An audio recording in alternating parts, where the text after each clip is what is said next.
I was reminiscing with a friend of mine the other day, and we were talking about our school days. Well, I left school at 15. I didn't really have a happy day at school. I was one of those boys that went to a secondary education in the old comprehensive system back in the 1970s. You may have done the same. Perhaps we were in the same class, you never know.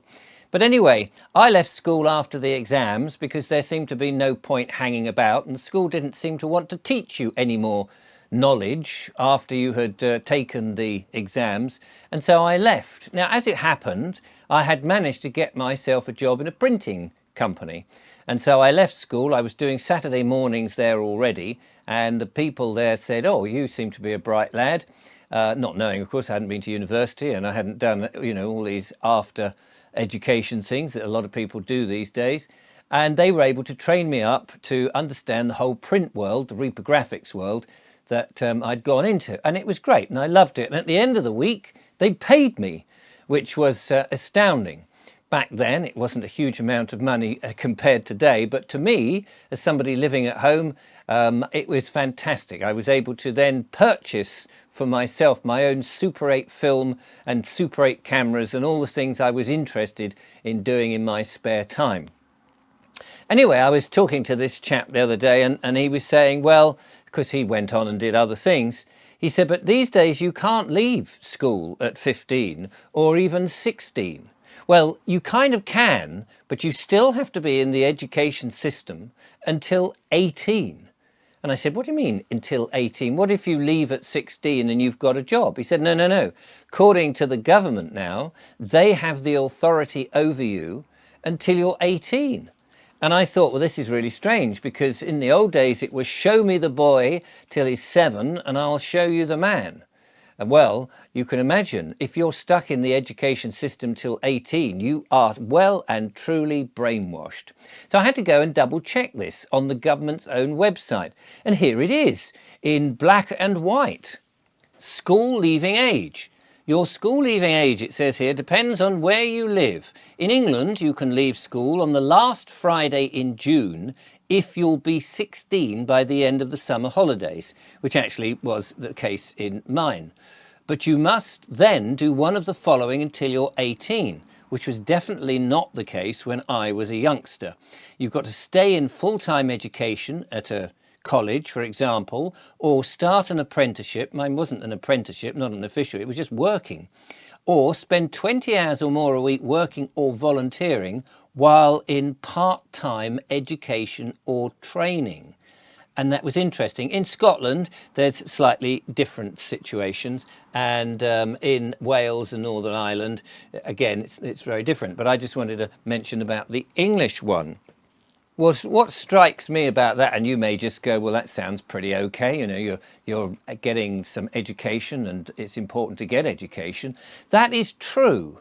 But what irks me, I suppose, and by the way, this came in apparently in 2020, this whole thing. Now, what were we doing in 2020 to be so distracted that so many things came in that we just didn't question? Oh, yes, that's right. We were sitting around in our houses, twiddling our thumbs, wondering if a certain pandemic was true or not, and worried that other people who might be wandering around the streets on their own were spreading something deadly.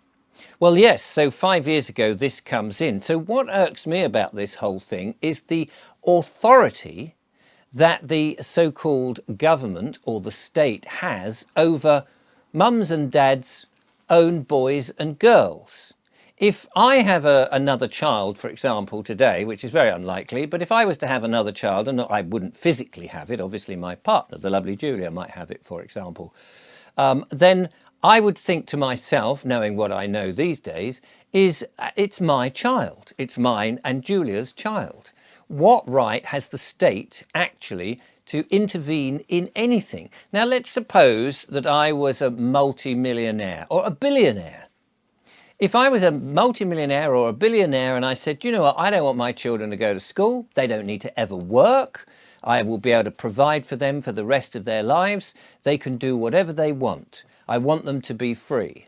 Well, the state would have something to say to that, wouldn't they? They would say, oh no, they've got to be educated. And the thing is, we want to tell you what that education is. We want to keep the narrative going that we've all been led to believe, and that some of us are now seeing the cracks in that so-called narrative and beginning to think, hang on a minute, the history that we've been told is not necessarily true.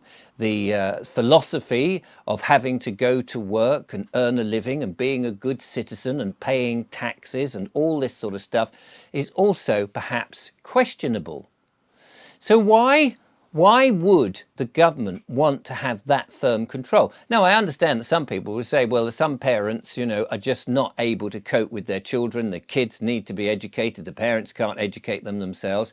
Well, I have no problem at all with education being on offer. And I would like to pick and choose that education. I would like to have a look at the syllabus and go, hang on a minute, you're all doing the same bloody thing. I don't want that. I want something that is more open and more free, that is more questioning things, not this is the diktat that you've got to have. But we're not given that, are we? We're given, this is the education you will have, and we will effectively blind your children to one way of thinking and stop them from being inquisitive. So I mean, when I saw this, I was just like, I was reeling that the government would have that control over your child until they're 18, by which point their mind has been won over, it would seem to me. Now, of course, there will be exceptions, and many people may say, well, actually, you could tailor the education, this, that, and the other. But to me, it's what gives them the authority. What gives anyone the authority over one man and one man's boys and girls, or one woman's, one family's right to bring up their children how they want? If they don't want to educate them, if they want to have them at home and just, maybe, for example, as a lot of people are going back to the land, and they may say, we're going to live here for the rest of our lives and our children are going to help out. And we can educate them, but we want to educate them on what plants to grow. We want to educate them on animal welfare, husbandry. We want to educate them on how to create good soil, how to feed people, how to negotiate with other people in a similar state so that we can trade freely. We don't want necessarily to teach them a whole load of bogus stuff that in the end they'll put their hand up and say, yes, sir, no, sir, I'll go to war for you, sir, and end up under the thumb of the state. It just seems to me, again, one of these mission creep. It's good to have education, of course it is. And in fact, I learnt more when I left school than when I was at school. And of course, I started to question things, as many, many people do. But to be under the thumb of the state and have no authority of your own, it makes you realize that you're in a slave nation. And of course, they pretend that we're all free and that slavery was abolished. But you can see by the way that these things are manipulated that that is far from true. I'd be interested in what you think. How do you bring your kids up?